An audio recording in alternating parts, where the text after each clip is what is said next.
No water in your tap for 2 days straight. Ceiling leaking, but your landlord won't even reply to your texts. If you've been stuck in a house where essential repairs just don't happen, or your basic needs like water or electricity are ignored, this video is for you. We're going to talk about what you as a tenant in India can legally do when your landlord isn't doing their part. And believe me, it's not just about ranting on WhatsApp groups. There's a proper step-by-step method to deal with this. One that protects your rights and keeps you legally safe. But before we jump in, let me ask you a question.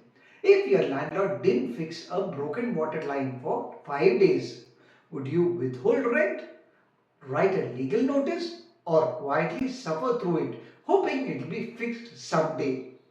Most people choose the third option. But after today's video, you will be empowered to choose better. Let's get this straight. When you rent your house, your landlord is not just giving you space. They are responsible for maintaining livable conditions. Under the Transfer of Property Act of 1882, specifically Section 108, a landlord must ensure the premises are fit for living. That means working plumbing, safe electrical wiring, and basic structural stability. If these are missing, the landlord is failing a legal duty. In the case of K.K. Verma versus Union of India in 1954, the court acknowledged the tenant's rights to a habitable dwelling. And even in more recent judgments, courts have repeatedly stressed that tenants cannot be made to suffer due to the negligence of landlords. Here's your first move: verbal communication. Don't skip this step. Most disputes can be avoided with a proper, polite conversation. A calm call or a message stating, "Hey, there's no water in the kitchen since yesterday." If this doesn't work, move to step 2, written communication. Send a formal written notice. This is where it starts getting serious. Draft a formal notice and send it via WhatsApp or email and registered post. Clearly mention the issue. Example, no water since so and so date. The inconvenience cost. The request for immediate resolution. A reasonable timeline, say 3 to 7 days. If you want a template, please comment so that I can draft one for you. Now, why is this so important? Because it creates a paper trail. If you ever go to consumer court or file a police complaint, this document becomes your first line of defense. Rent withholding, is it legal? Here's where it gets tricky. Can you stop paying rent if your landlord doesn't do repairs? In India, there's no blanket rule that allows tenants to withhold rent. But courts have, in specific cases, accepted the logic that if the premise becomes uninhabitable due to landlord's negligence, rent can be adjusted or withheld.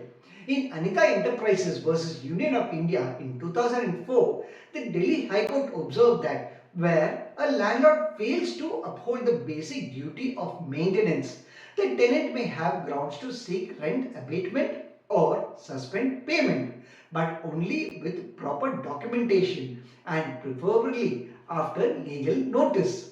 Here is a word of caution. Never do this without sending a notice, and ideally speak to a local lawyer or legal aid group to ensure you're covered.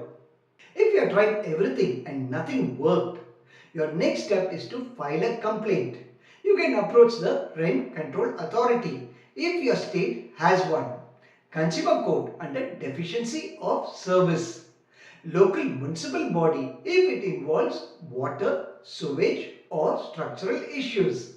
In extreme cases, you can also file a police complaint under section 269 or 270 IPC if the condition of the property is hazardous to health. Many cities now have online portals to submit complaints. And remember, you can approach Lok Adalats for quicker resolutions without high legal cost. Still nothing? You may have to move the court. This includes specific performance suits to enforce repairs, injunction stopping the landlord from evicting you in retaliation, or even compensation claims for distress, inconvenience, and mental agony. In MC Mehta versus Union of India in 1986, though not about tenancy, the court laid strong precedent for the right to live with dignity, which includes a clean, safe, and habitable environment.